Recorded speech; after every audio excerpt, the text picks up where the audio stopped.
You're watching Talk with Audrey. Welcome back. Every moment of our lives, we make choices. Some of our choices can change the world, and some of our choices only change one moment of the day. But each choice we make has the potential to change the world for the better.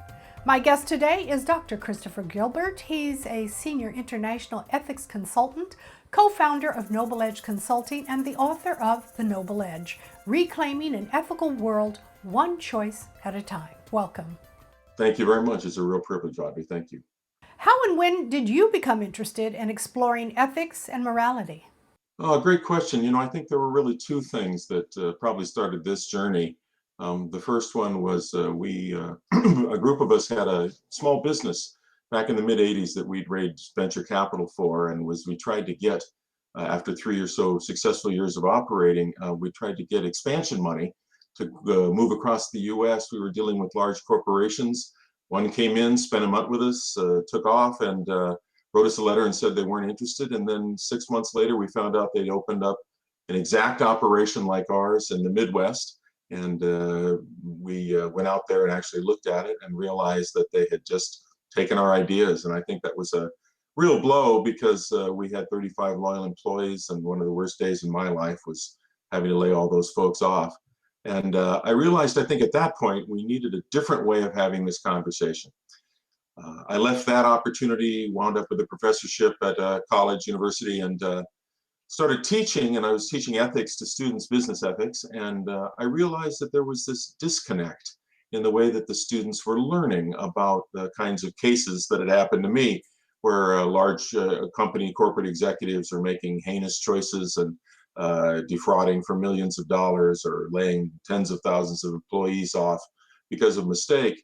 But I could see that in the students, and as I started consulting, even in the people in the boardroom, that there was this disjoint between how they were looking at others making choices and then they themselves saying, this is not a choice that I would ever make, all while we're downloading illegal software, fudging on our taxes, cutting people off on the freeway.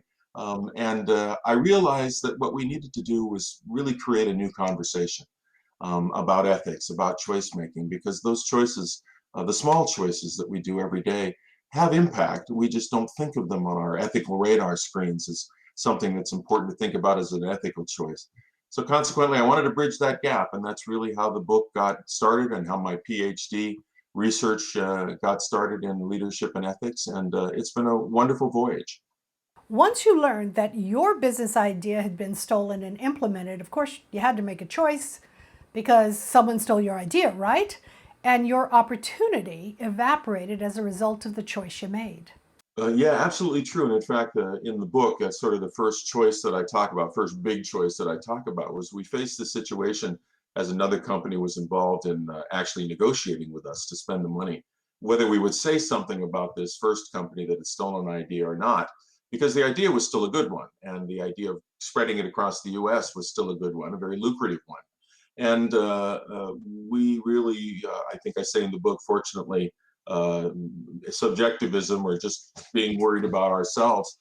It doesn't run in my family, and we decided right from the very beginning that we had to do the ethical thing, the right thing, because in the end, people were going to understand or find out anyway. And I think I'd rather be in front of that wave and riding it rather than behind that wave and some sort of collapse and catastrophe. So I think part of the book as well, and you make a good point here, is that we sometimes don't think about the long term of our ethical choices. And in the end, quite often, maybe not always, but most of the time, it comes back to haunt us.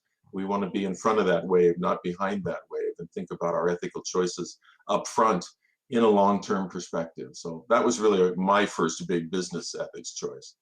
Let's fast forward to today. There are a lot of things going on, and it seems that there are a lot of people doing some pretty unethical things and that they're getting away with it. Do you think that that inspires other people to do the same? I'm sure it sets an example that if you really want to try and do things the wrong way, there are at least moments, and in the short term, you can get away with it. And of course, that looks like an unprecedented opportunity to get farther than you could. But as I said with our example, it's going to catch up eventually because people are always looking for the truth. And quite frankly, I think there's a sixth sense sometimes when people are not telling the truth. It's wrong. They get what I call the uh-oh feeling. And so I think that one of the things that the book really tries to persuade people is that while it's easy to look at the high profile cases, the cases that make the media, the cases that are about billions of dollars of fraud, or as I said, laying employees off, or sports stars and Hollywood moguls that were high profile that go falling down.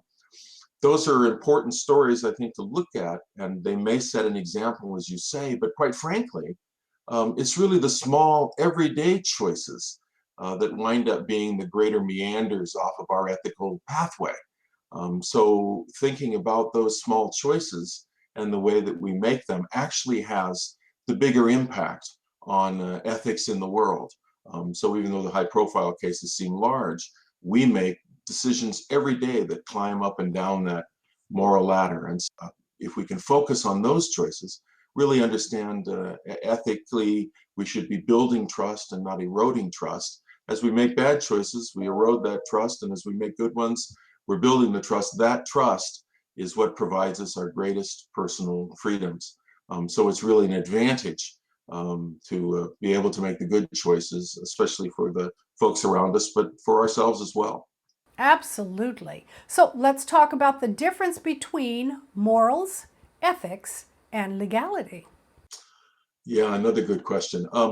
I think the best way to think about morals is that it's the way that we set our guidelines up. It's the conversation we have about what's right and what's wrong. Ethics are the actions that we take after we've examined what the moral question or what the moral quandary may be by using those guidelines that we've got. And so maybe the quickest way to think about it is that morals are in the talking and ethics are in the walking.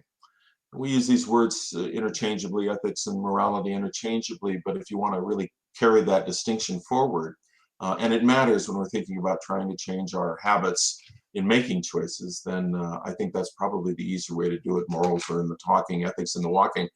Legality, which by the way is where in my business example, businesses run quite often. If it's legal, it's ethical.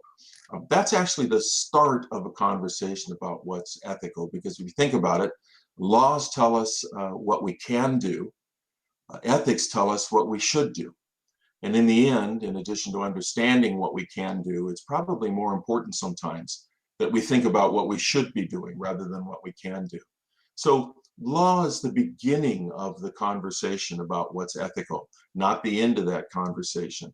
And again, the book tries to make a point of examining those three things in very accessible language. So the book's meant to have some humor and some anecdotes and some of my own personal observations and experiences around the world in teaching and training ethics.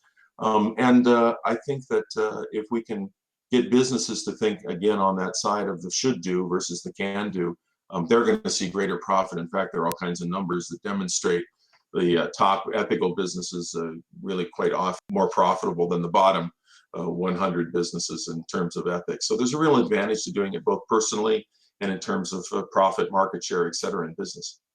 Can ethics be taught? Mm, the old nature or nurture question. I think the debate about that will go on for a long time. I've certainly been in circumstances where people have had changes in their lives created simply from having this discussion, whether it's an educational environment or I'm talking to businesses or just individuals in some kind of an organization. They look at this three-step model that I was talking about before, and maybe I should spend a little time talking about that.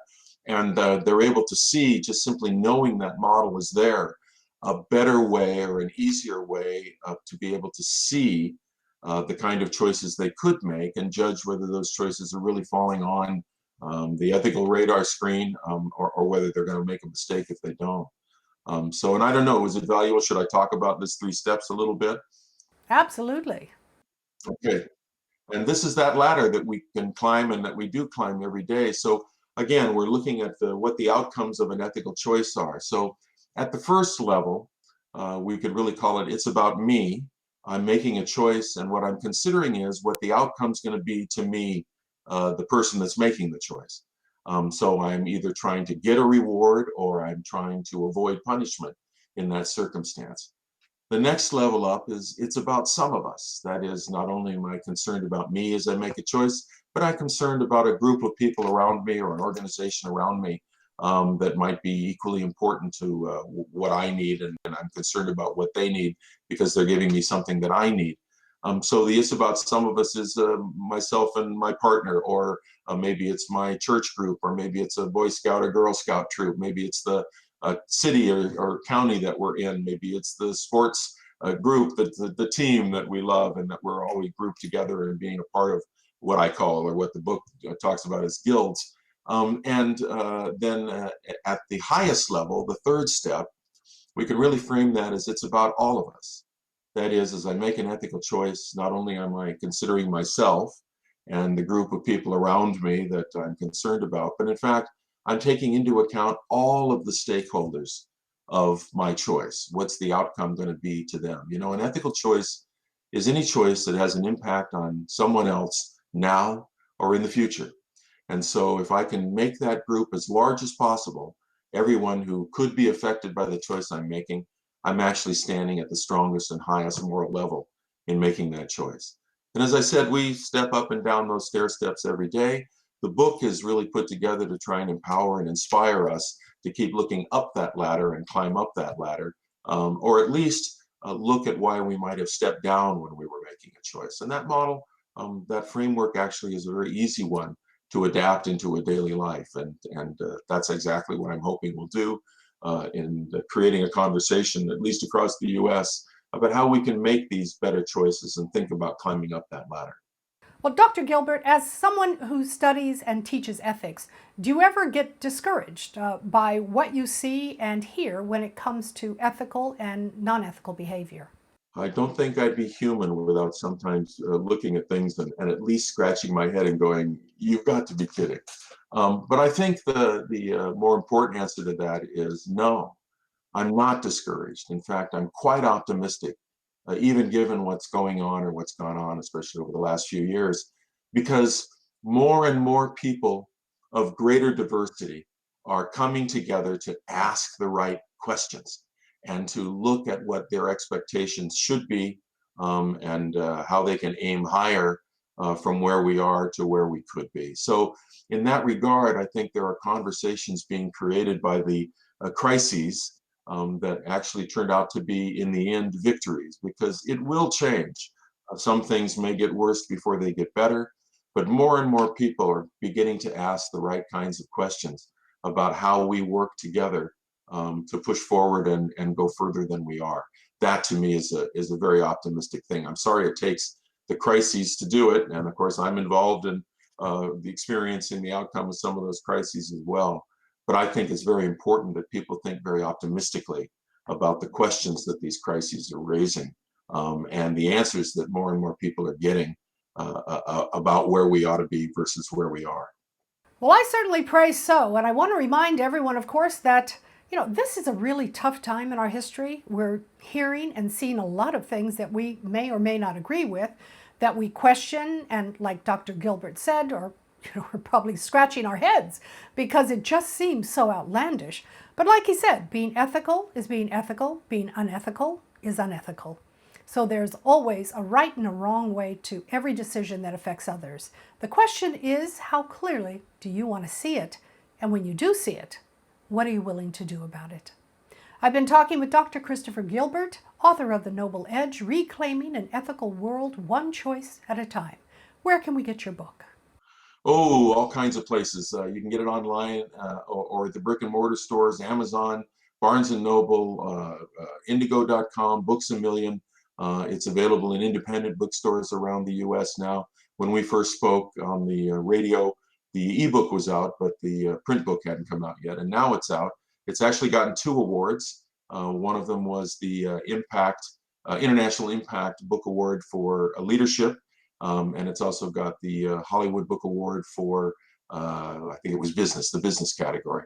And there are several other awards in the making. So I think it's great to see that there are other people that are looking, readers that are looking at this, reviewers that are looking at this, and finding that it's a useful book, and that it's a good and accessible one. So you can see those reviews, by the way, if you go to Amazon or Barnes and Nobles. That'll give you some understanding of what other folks are thinking about it if you're thinking about getting the book. Plus, you can write us at our website, email us at nobleedgeconsulting.com, and there are two E's in that, the noble and the edge together. So keep those E's in at nobleedgeconsulting.com. You can order the book, or you can email me directly. I'd love to hear from the readers that are out there, find out what they like, what they didn't like, what their concerns are. All that's great information to have. So moving forward, thank you so much for this opportunity. Thank you so very much for joining me. Thank you very much. It's been a real privilege, as I said.